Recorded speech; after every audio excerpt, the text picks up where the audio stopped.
شروع اللہ کے نام سے جو نہایت مہربان اور رحم کرنے والا ہے۔ مدینہ منورہ میں کوہرام برپا ہے، بوڑھے بچے عورتیں سب رو رہے ہیں۔ صحابہ کرام رضوان اللہ علیہ و اجمعین کی آنکھیں اشک بار ہیں۔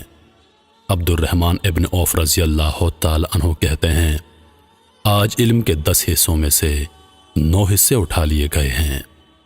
سنا ہے کہ عمر بن خطاب رضی اللہ تعالی عنہ دنیا سے رخصت ہو گئے۔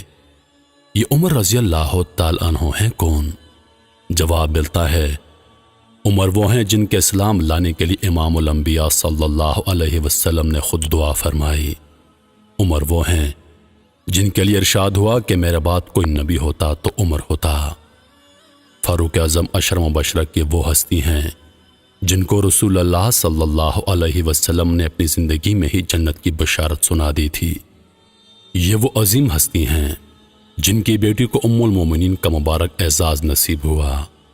عمر بن خطاب اس کوہ جلال کا نام ہے جس کا نام سنتے ہی کیس و کسرا کے تخت خوف سے لرز جاتے تھے۔ یہ وہ لاسانی شخصیت ہیں کہ جس راستے سے گزرتے وہاں سے شیطان اپنا راستہ تبدیل کر دیتا۔ یہ وہ شخصیت ہیں جن کو بارگاہ رسالت صلی اللہ علیہ وسلم سے الفاروق کا خطاب ملا۔ یہ وہ شخص ہیں جن کے اسلام لانے کے بعد مسلمانوں نے پہلی مرتبہ بلا خوف اپنے ایمان کا اعلان کیا۔ یہ وہ ہستی ہیں جنہوں نے 22 لاکھ مربع میل پر اللہ تعالیٰ کی دین کا علم لہرایا تھا۔ یہ وہ برگزیدہ انسان ہیں جن کی تلوار ہمہ وقت اسلام کی حفاظت اور رسول اللہ صلی اللہ علیہ وسلم کی خدمت کے لیے اٹھتی رہی۔ یہ وہ خوش نصیب انسان ہیں جن کی حمایت میں اللہ رب العزت نے 1 سے زیادہ مرتبہ وحی اتاری، جس کے بعد بارگاہ رسالت سے ارشاد ہوا کہ اللہ نے عمر کی زبان پر حق کو جاری کر دیا ہے۔ یہ وہ شخصیت ہیں کہ جن کے بارے میں کہا گیا کہ عمر فتنوں کے لیے دروازہ ہے، جب یہ ٹوٹے گا تو اس امت پر فتنوں کی بارش ہوگی۔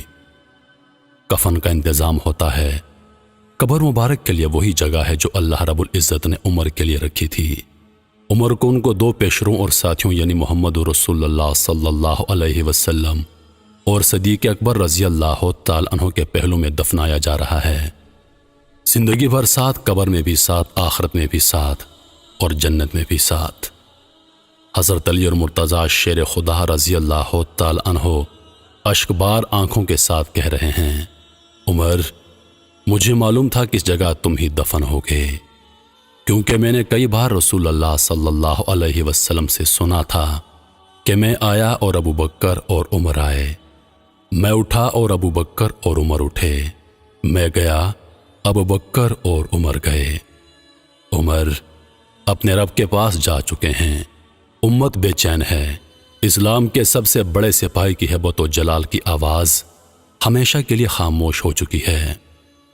اس دن ابلیس خوش تھا کہ اس کے راستے کی سب سے بڑی رکاوٹ دور ہو گئی، کیونکہ رسول اللہ صلی اللہ علیہ وسلم نے فرمایا، عمر کی ہیبت سے شیطان بھی راستہ بدل دیتا ہے۔